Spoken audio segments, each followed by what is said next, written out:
ये एलेक्सा है ना, जो बताती है। ऐसा हमेशा बताने वाला को देना चाहिए कि सर आप ये भूल रहे हो, सर वो करने का है, sir yes I need someone to be my Alexa. Okay, मजाक कर रहा हूँ। NLS school, my dear students, again, as we have discussed earlier, so we know that France is one such country where there were many people or many scholars who have given the ideology of historiography. Yes, तो France को हम लोग बहुत मतलब पहले से जानते हैं, उसी प्रकार से यहाँ पे भी हम लोग देख सकते हैं। एनालिस्ट स्कूल जो है माय डियर स्टूडेंट्स, ये स्कूल का जो फॉर्मेशन या ये स्कूल का जो मोमेंटम है वो भी फ्रांस से ही हुआ है। ठीक है, तो पहले जान के लेते हैं। On the onset of the 20th century, a new school of historiography arose in France.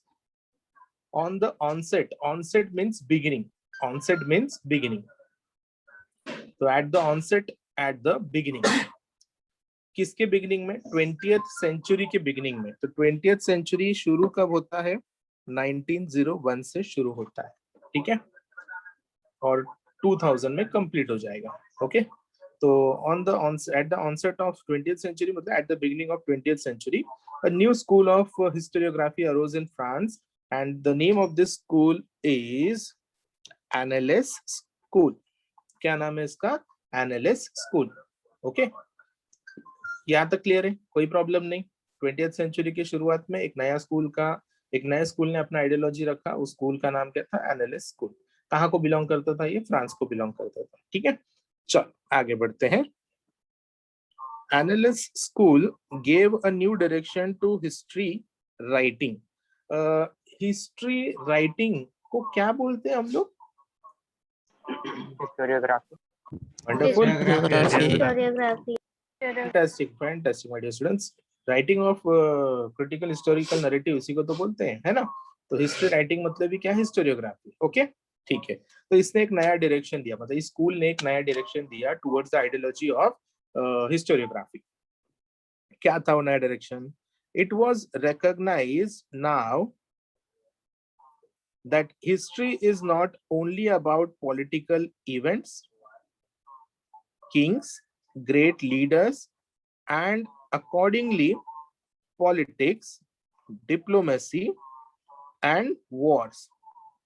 तो यही हम लोग पढ़ते आए हैं ना, right from the past my dear students. History में हम यही सब पढ़े हैं ना।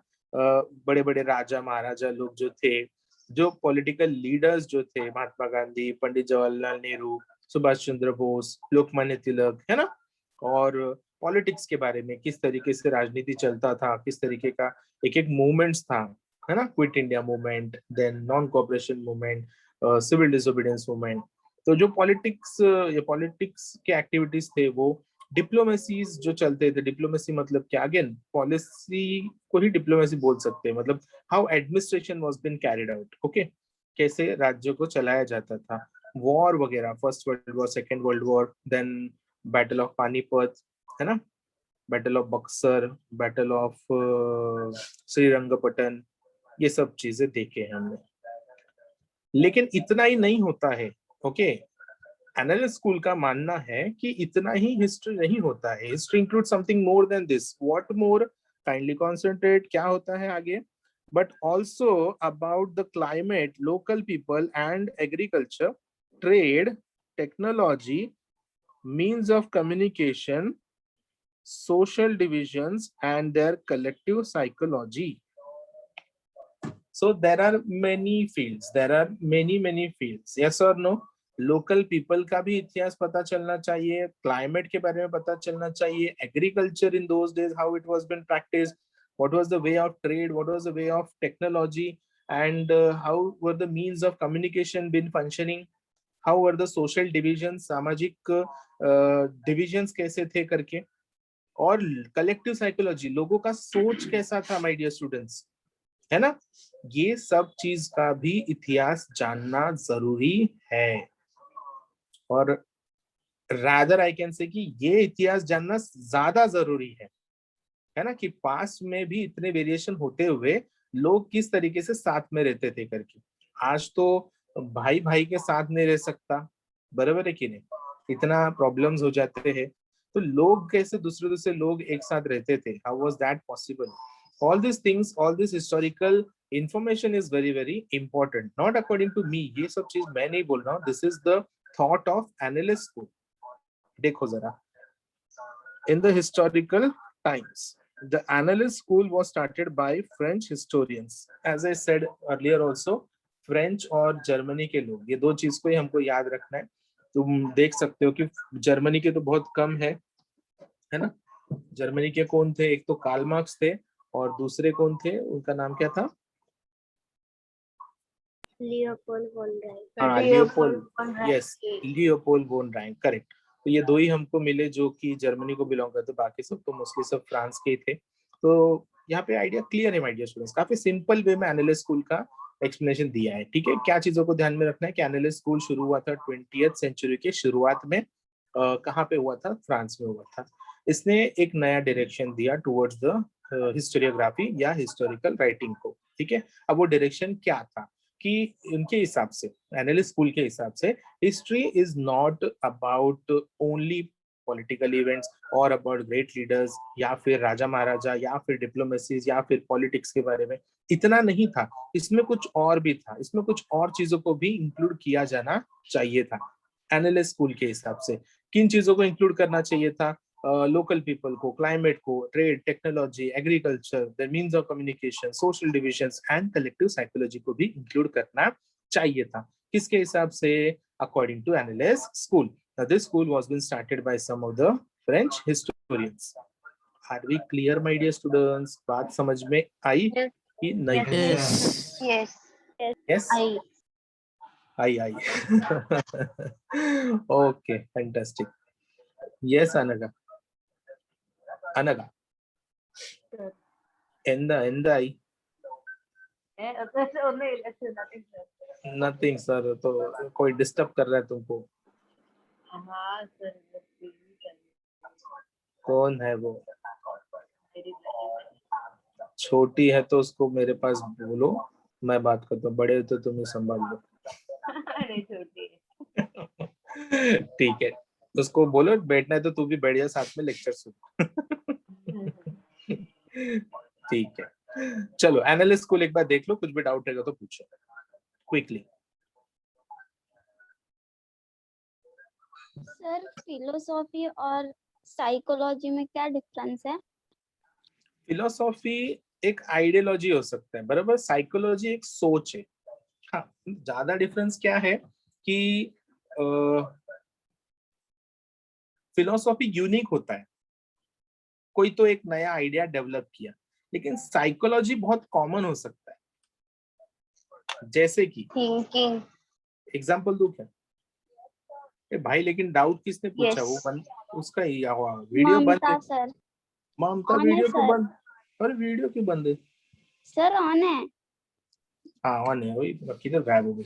ओके ममता, तो देखो, पहले तो फिलोसॉफी, फिलोसॉफी मतलब एक आइडिया, एक विचार, ठीक है। एक मतलब वो कैसा होता है ना, बहुत यूनिक होता है। लेकिन साइकोलॉजी क्या है ना, साइकोलॉजी बहुत कॉमन हो सकता है। मैं साइकोलॉजी का तुमको एग्जांपल देता हूँ, ठीक है। जैसे कि दहेज लेना बुरी बात है, या दहेज लेना इंडिया में अलाउड नहीं है, बराबर, बराबर है ना, पर लेते सब है कि नहीं? तो इसको मतलब अपोज करने वाले लोग बहुत कम है। दहेज नहीं लेना चाहिए, ये एक फिलॉसफी है, ये एक आइडियोलॉजी है, ओके। पर लेते सभी लोग हैं, तो ये क्या हो गया? साइकोलॉजी हो गया। लोगों का साइकोलॉजी ऐसा है कि they all prefer taking the dowries, okay. So they don't promote or they don't incorporate philosophy, they incorporate psychology. सब लेते हैं इसीलिए हम भी लेते हैं, ऐसा बोल के एक्सक्यूज बना लेते हैं। तो अगर क्वेश्चन ये आता है, मतलब तुम्हारे दिमाग में ये क्वेश्चन आता है कि साइकोलॉजी बड़ा कि फिलोसॉफी, ऑब्वियसली फिलोसॉफी बड़ा, ओके। चलेगा। श्रेया क्या बोल रहे हो? श्रेया समझ में आया? Yes. Okay dear.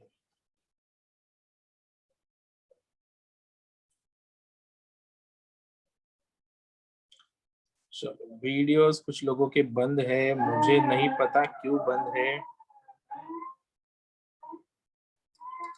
मतलब वो अभी इतने होशियार हो गए कि वो मेरे ही लेक्चर में बंद रखने लगते।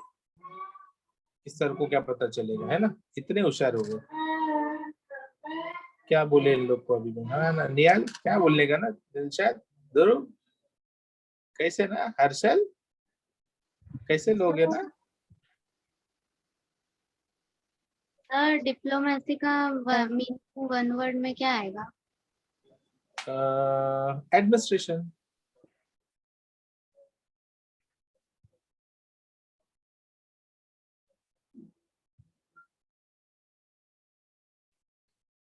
Okay sir analysis analyst school का कुछ तो वर्ड है। एनालिस्ट स्कूल का कुछ तो वर्ड है, क्या बोलो ना? एनालिसिस रहता है ना। एनालिसिस वो तो अलग है ना। एनालिसिस करना मतलब किसी चीज के बारे में स्टडी करना। Okay okay okay sir. Yes sir. Can be proceed? Yes. Yes, sir. चलो then we'll look to the next concept, that is feminist historiography, है ना? Okay, so let's check out feminist historiography. अब एक बहुत interesting चीज है my dear students. Okay, right from the like beginning, शुरुआत से तुमने देखा रहेगा तो भाई इसको अब भी मेरा बात पहुंचा। Okay good. So what I am saying is right from the beginning, if you have seen, or in the next chapter also if you see, there is no mention about any woman of the past. बात को समझो, मैं क्या बताने की कोशिश कर रहा हूँ करके, ठीक है? किसी भी महिला ने इतिहास में कुछ ऐसा काम किया, इसके बारे में कहीं पे भी मेंशन नहीं है।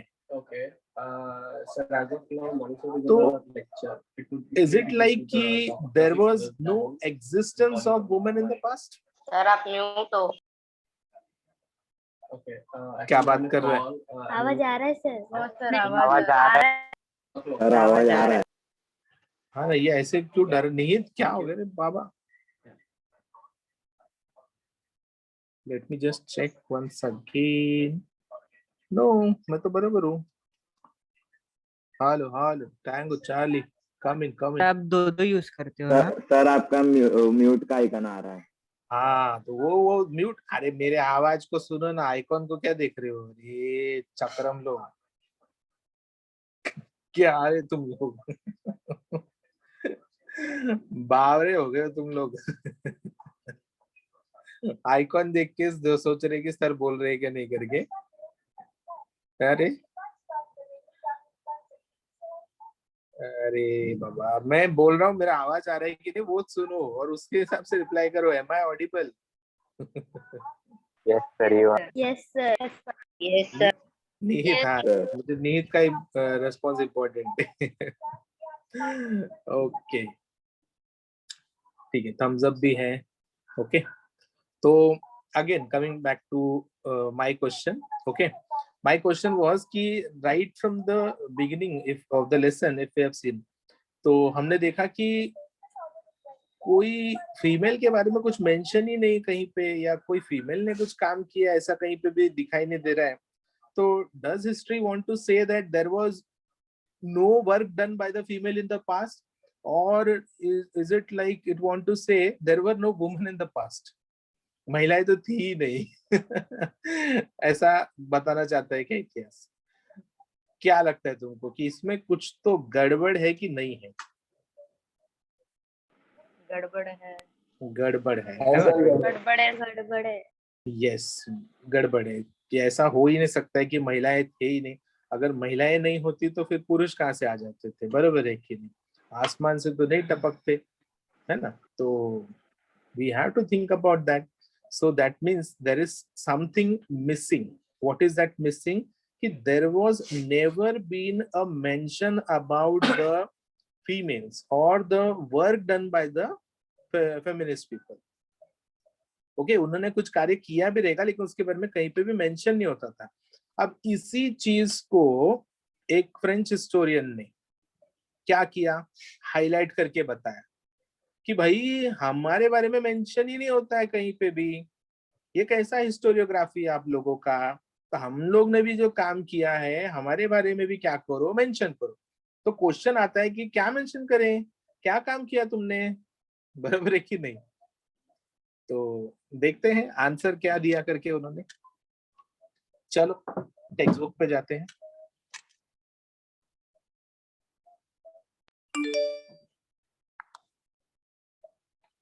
आई होप कंटेक्स्ट समझा सबको कि हम क्या पढ़ने जा रहे हैं। ओके, यस, कि महिलाओं का कंट्रीब्यूशन कुछ था या नहीं था, और अगर था तो उसके बारे में किसने लोगों के सामने लाया। Okay, so we are going to study about feminist battery.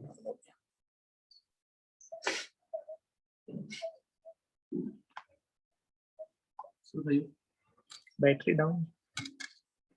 Okay students, so fine, feminist historiography, kindly consider it. I won't be able to underline it. Okay, या फिर एक minute,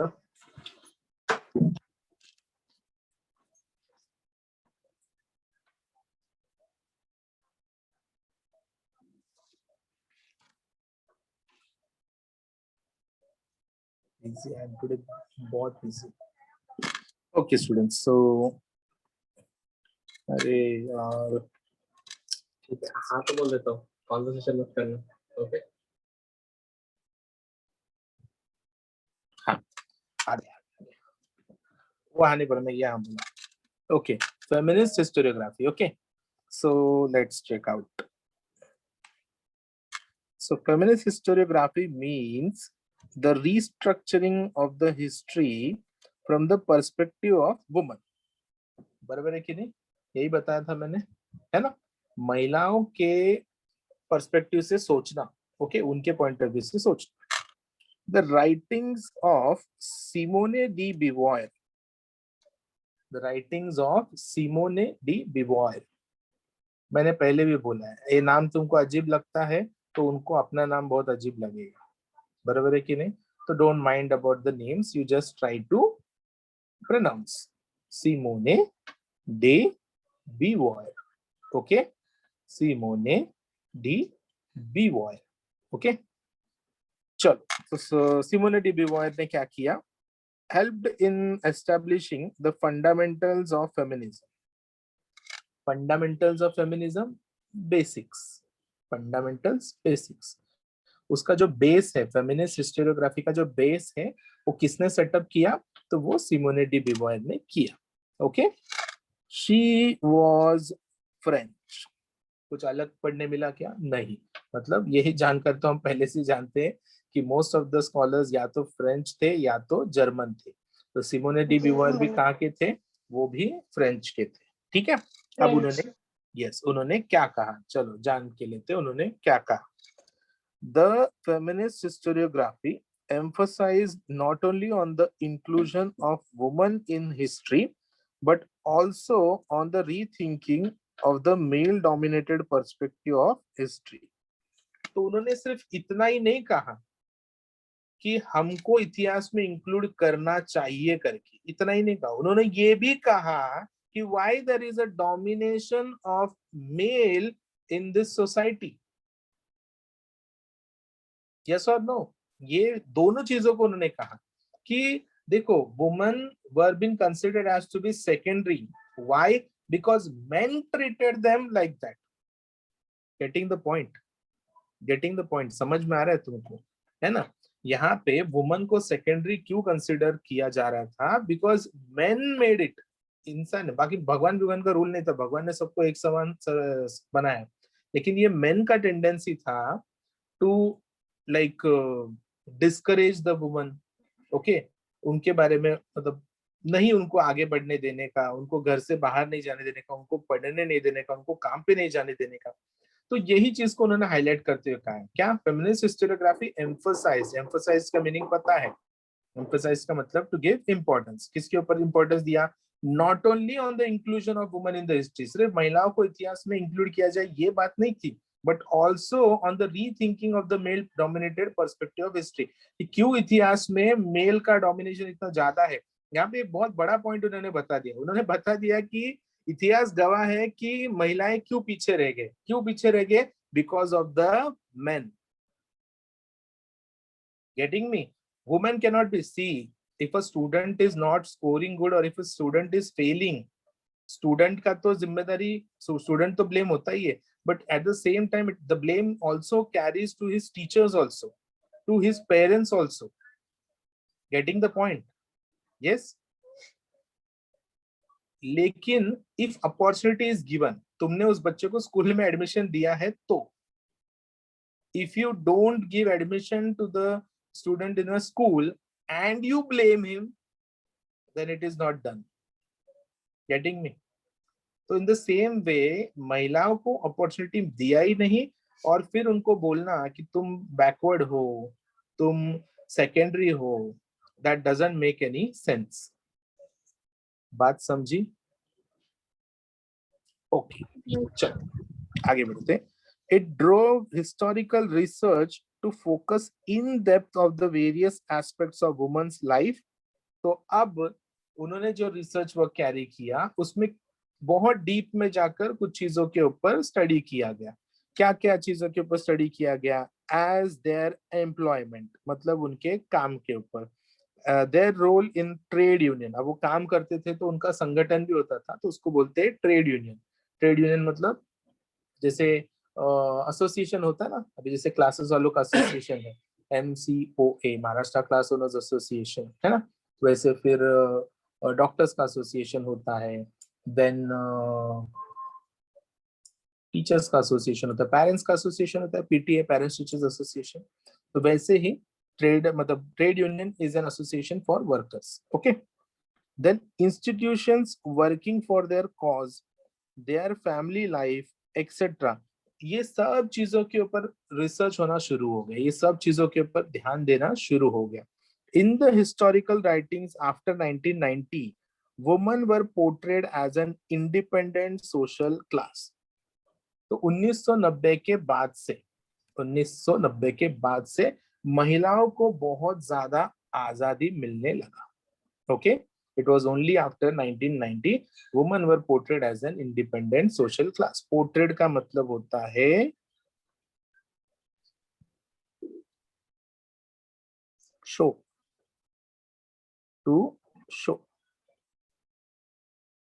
Okay, portrayed, to show or display.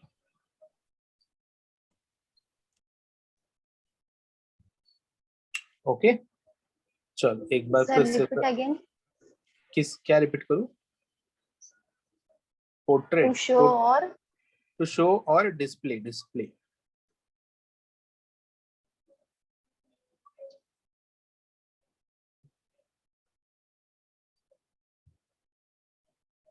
Okay, yes.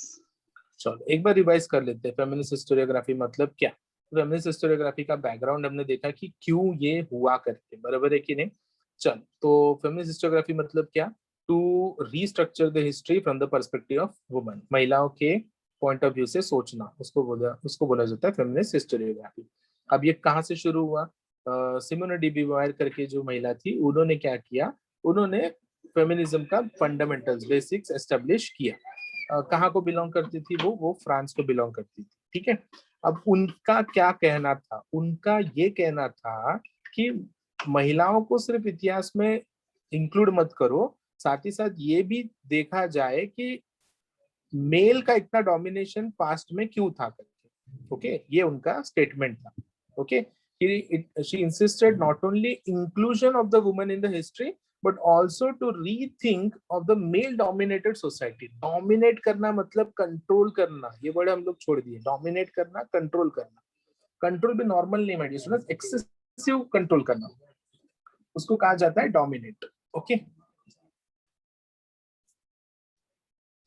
सो इसकी वजह से क्या हुआ कि एक हिस्टोरिकल रिसर्च शुरू हुआ in various fields, in various aspects of woman life. महिलाओं के अलग अलग जीवन के कार्यों में रिसर्च शुरू हुआ. तो कौन कौन से कार्यों में शुरू हुआ? उनके एम्प्लॉयमेंट के बारे में, उनका इंस्टीट्यूशंस जो बना उसके बारे में, उनके फैमिली लाइफ के बारे में एक्सेट्रा. अब इसके बाद क्या हुआ कि 1990 के बाद में वुमन को बहुत ज्यादा इंपॉर्टेंस मिला. She was been shown as a independent social class. समाज में उनको एक इंडिपेंडेंस मिला. Okay, done done. चलो पढ़ के ले लो.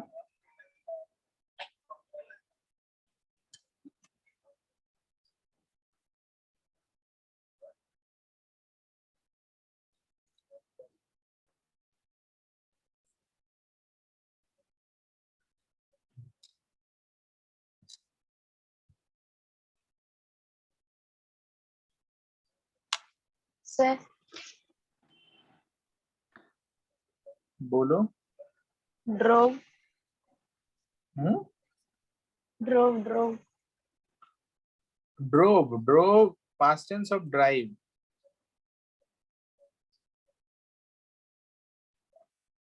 उसका मीनिंग होता है carry. Okay, carry, but to take forward.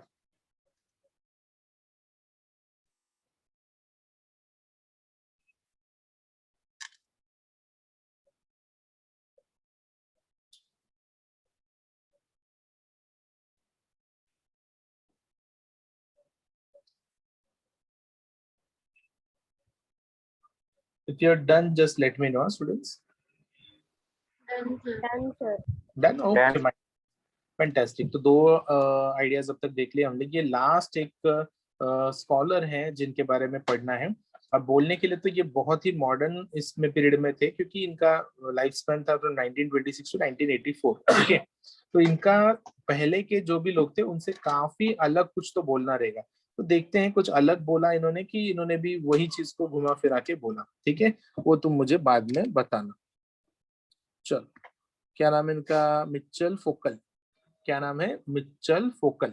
Okay, फोकल्ट करके नहीं बोलते, वो जो टी साइलेंट हो जाना चाहिए. ठीक है, that will create a good impression.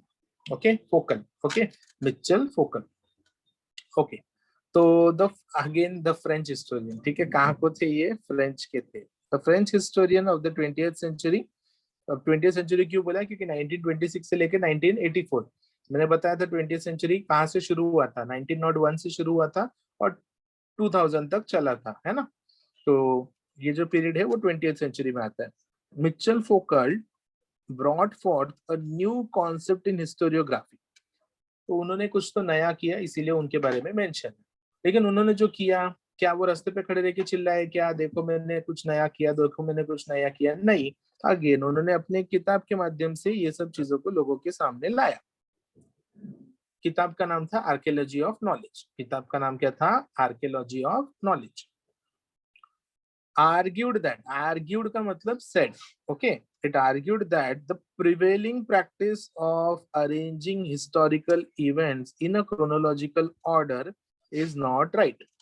उनके इस किताब के माध्यम से उनका मानना था कि इतिहास में जिस तरीके से इवेंट्स को लिखा जाता है, कंसिडर किया जाता है, ये सही नहीं है.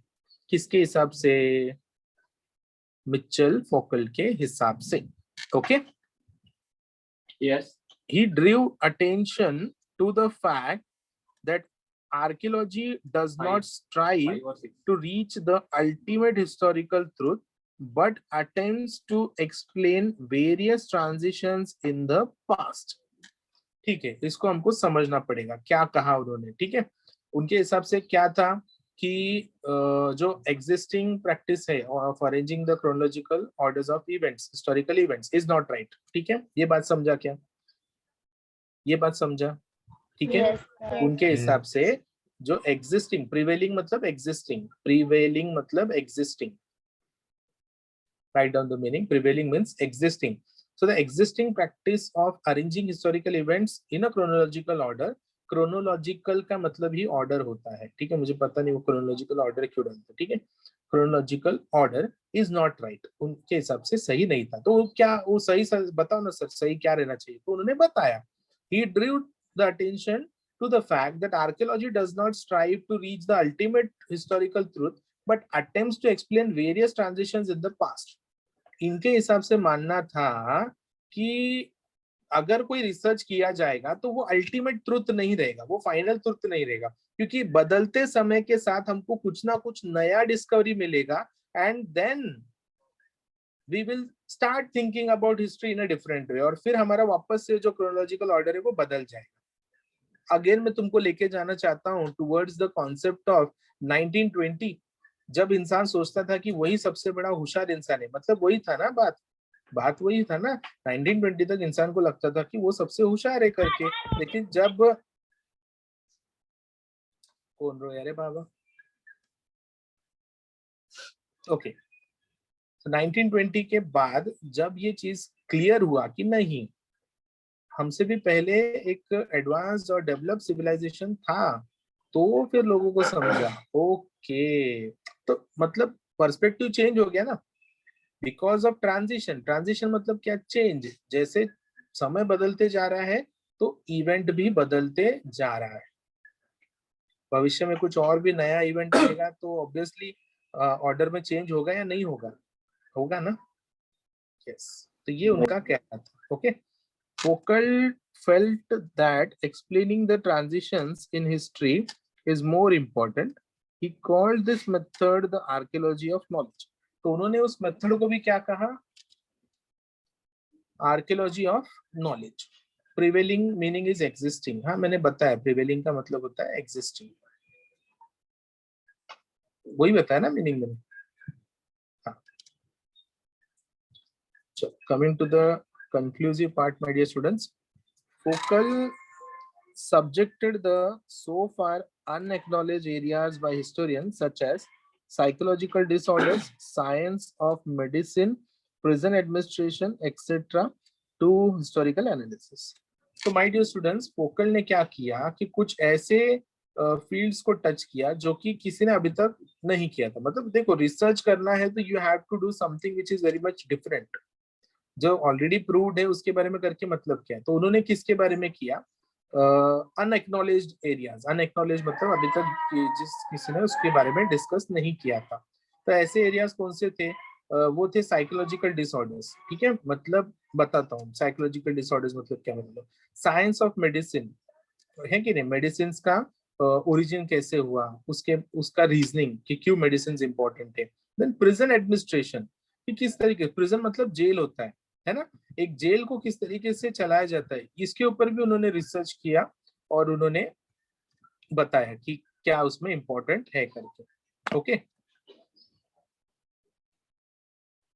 Okay, I hope till here everyone is clear. जरा देख के लो, और कुछ डाउट रहेगा तो पूछो and then we will conclude.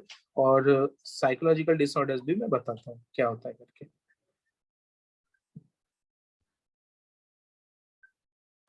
Sir. Yes, Dream. हाँ, Dream. स्पेलिंग बोलो। DREW. अरे हाँ, ड्रीव ना, ड्रॉ का past tense drew. He drew attention to the fact ना, तो ही ब्रॉट अटेंशन, ऐसा।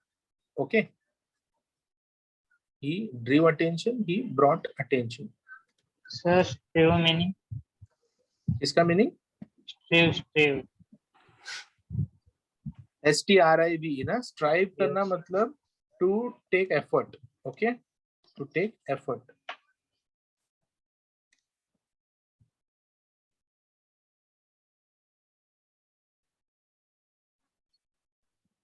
तो ट्रांसमिशन का मतलब ये है क्या कि समय के हिसाब से वो चीज का जो चेंज, बदलाव transition in the past Change. मतलब चेंज इन द पास्ट। अभी कैसे पहले टेलीफोन था तो अभी स्मार्टफोन है वैसे। Yes, so that is the change.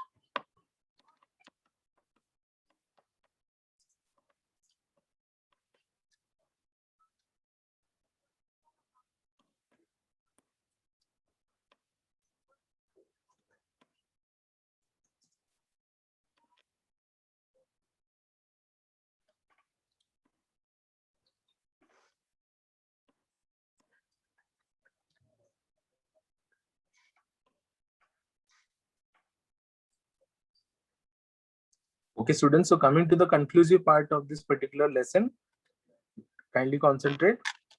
Thus, the scope of historiography kept continuously expanding. अब क्योंकि इतने सारे लोगों ने रिसर्च वगैरह करना शुरू कर दिया, उसके बारे में बात करना शुरू कर दिया, तो ऑब्वियसली उसका स्कोप क्या हो गया, बढ़ गया. ठीक है, पहले इसके बारे में कोई सोचता नहीं था. Writing of histories of various subjects like literature, architecture, sculpture, drawing and painting, music, dance, drama, films and television, etc. came into practice. तो पहले तो सिर्फ राजा महाराजाओं के इतिहास के बारे में जाना जाता था, बताया जाता था, बोला जाता था. इन स्कॉलर्स की वजह से उस टॉपिक में थोड़ा डाइवर्सिफिकेशन हुआ कि लोगों के बारे में, एग्रीकल्चर, ट्रेड, टेक्नोलॉजी, इन सब चीजों के बारे में बोलना शुरू कर दिया गया या इतिहास में कंसिडर करना शुरू कर दिया. मिचेल फोकल जैसे इंसान की वजह से, हिस्टोरियन की वजह से कुछ और चीजों के ऊपर भी ध्यान दिया गया. Science of medicine, prison administration और साइकोलॉजिकल डिसऑर्डर्स, है ना. और उसके आगे my dear students, at present हम देखेंगे तो historiography is been considering all the aspects of human life. Literature मतलब भाषाओं के ऊपर इतिहास होता है, आर्किटेक्चर के ऊपर होता है, डिजाइनिंग, देन स्कल्पचर के ऊपर होता है, drawing, painting, music, dance, drama, films and television, इन सब का इतिहास के ऊपर स्टडी होता है. इन सब के इतिहास के बारे में आगे हम लोग वही पढ़ने वाले हैं माय डियर स्टूडेंट्स, कि हर इसका हिस्ट्री और वो पर्टिकुलर फील्ड, जैसे mass media and history, sports and history. Okay, यही हम लोग आगे देखने वाले हैं अप्लाइड हिस्ट्री चैप्टर नंबर 3 के आगे से. साइकोलॉजिकल डिसऑर्डर एक बताना था माय डियर स्टूडेंट्स. देखो, साइकोलॉजिकल डिसऑर्डर मतलब इतना छोटा सा कॉन्सेप्ट नहीं है. There are different ways in which psychological disorder has been understood. ठीक है, अब तुम्हारे हिसाब से साइकोलॉजिकल डिसऑर्डर मतलब क्या रहेगा? पागल. तो पागल एक नहीं होता है, पागल के भी कैटेगरी होते हैं. हाँ, पागल के भी कैटेगरी होते हैं. कैसे? अगर मान के चलो कि कोई इंसान है, ठीक है, यस, अनगा एकदम एक्साइटेडली सुनने को आ गई, सर पागल का भी कैटेगरी होता है. ठीक है, तो ध्यान दो. हाँ, होता है, ध्यान दो. तो मान के चलो कि कोई इंसान है जो कि ऐसे ही कुछ भी बात करता है, जिसके बात करने में कुछ सेंस नहीं है, तो उसको बोलते हैं इनसेन. क्या बोलते हैं? इनसेन. ठीक है, क्योंकि उसके बात में सेंस नहीं, तो उसको बोलते हैं इनसेन. ठीक है, मान के चलो कि कोई इंसान रहेगा जिसका कुछ एक्सीडेंट हो गया, उसके सर पे वगैरह चोट लग गया, कुछ हो गया, और उसके बाद से उसका हरकत बदल गया, तो इसको बोलते हैं लूनाटिक. क्या बोलते हैं? लूनाटिक. ठीक है, और मान के चलो कि कोई इंसान है जो हो गया दीपक, बचपन से ही पैदा हुआ, तब से ही ऐसा लगता है कि इसके दिमाग में कुछ मसाला ही नहीं है, तो उसको बोलते हैं मेंटल. समझे क्या? तो आगे से ध्यान रखो कि तुम किस कैटेगरी के इंसान से बात कर रहे हो या किस कैटेगरी को बोल रहे हो. देखो, कैटेगरी हर्ट होता चाहिए पे, उनको बुरा लगता है तुम्हारा. अगर तुम गलत कैटेगरी में बात करोगे तो बुरा लगेगा. मतलब अगर कोई पैदाइशी पागल है तो उसको तुम मेंटल बोलोगे. समझा क्या? उसको तुम इंसेन नहीं बोल सकते, उसको तुम लुनेटिक नहीं बोल सकते. और अगर कोई ऐसा इंसान है जो कभी कभी पागल जैसा बिहेव करता है, तो उसको तुम पागल नहीं बोल सकते हो. पागलों को बुरा लगेगा भाई, पागलों को बुरा लगेगा, क्योंकि तुम उनका कैटेगरी छीन रहे हो. बराबर है कि नहीं? तो कोई अगर बीच बीच में ऐसा हरकतें करता है, बोलता है, तो उसको हम लोग इंसेन बोलते हैं. Okay, I hope that the psychological disorders concept is also clear to you people, है ना. तो चलो, So that comes to the end of today's session, my dear students, and also the end of the chapter. I hope you people must have enjoyed the conclusion part also. lecture